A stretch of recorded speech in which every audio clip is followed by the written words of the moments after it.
My mother lived by herself from the age of 81 after my father died.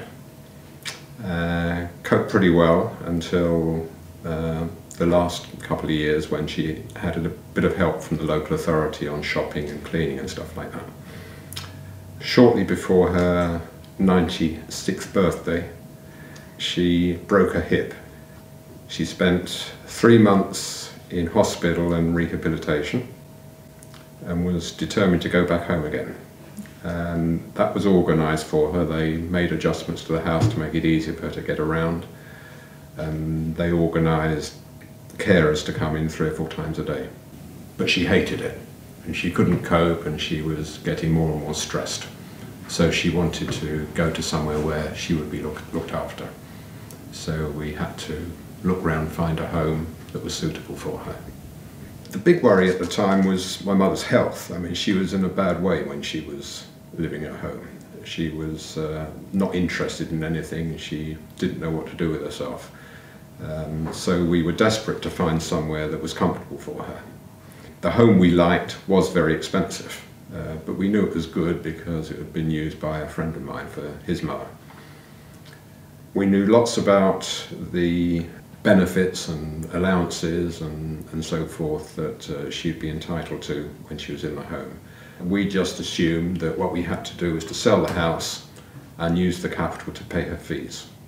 The money she had from the sale of the house would have lasted perhaps 3 or 4 years.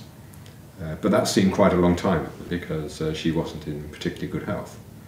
Fortunately, she loved it in the home. Once she got used to it, she liked being there. Her health improved, and then we started to think a little bit about the long-term financing, and we couldn't see a way around it.